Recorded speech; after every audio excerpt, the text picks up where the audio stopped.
अभी तक हमने पढ़ा था कि ऊपर इतने की मीनिंग क्या है। Ecosystem, what are its component. Ecosystem क्या होता है और इसके कंपोनेंट क्या होते हैं, किस किस से मिलके बना हुआ होता है या इसके अंदर क्या क्या चीज़ें होती हैं।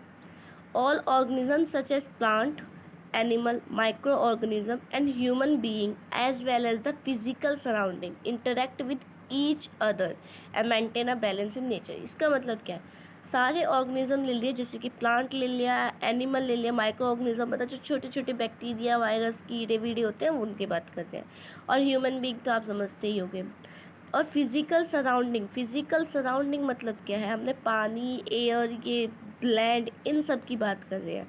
जो फिजिकल सराउंडिंग है, जो फिजिकल हमारे आसपास की सराउंडिंग है, वो इंटरेक्ट करती है एक दूसरे के साथ। हम इंटरेक्ट करते हैं, देखो ज़मीन पे हम चलते हैं और जो ऑक्सीजन है उसे हम टेक करते हैं, तो सराउंडिंग से इंटरेक्ट ही तो कर रहे हैं, एक तरीके से कोई ना कोई रिलेशन ही तो रख रहे हैं और मेंटेन करते हैं बैलेंस इन नेचर।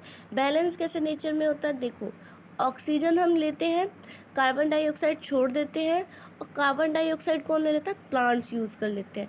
तो बैलेंस नहीं हो रहा है कि जो हमने लीव करी है, जो हमने छोड़ी है गैस, वो हमारा प्लांट ले लेता है, प्लांट फिर ऑक्सीजन देता है, ऑक्सीजन फिर हम टेक कर लेते हैं। इस तरीके से बैलेंस क्रिएट करने की कोशिश की जाती है।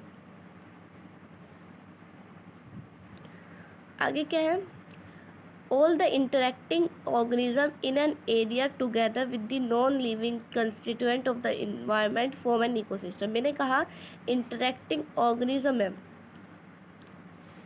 इंटरेक्टिंग ऑर्गेनिज्म है, और जो किसके साथ है, नॉन लिविंग कंस्टिट्यूएंट के साथ एनवायरनमेंट के अंदर, उसे हम इकोसिस्टम कहते हैं।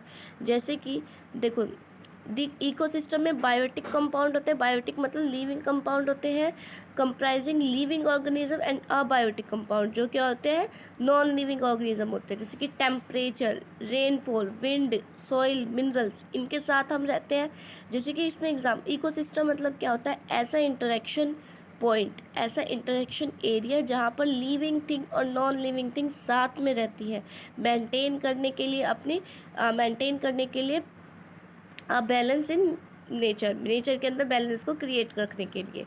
अब क्या है, ecosystem interacting organism in an area together with the non living constituent to the environment from an ecosystem। जहाँ पर living thing and non living thing एक तरीके से इंटरेक्ट करती है, उसको हम क्या कह देते हैं भाई, उसको हम कह देते हैं इकोसिस्टम।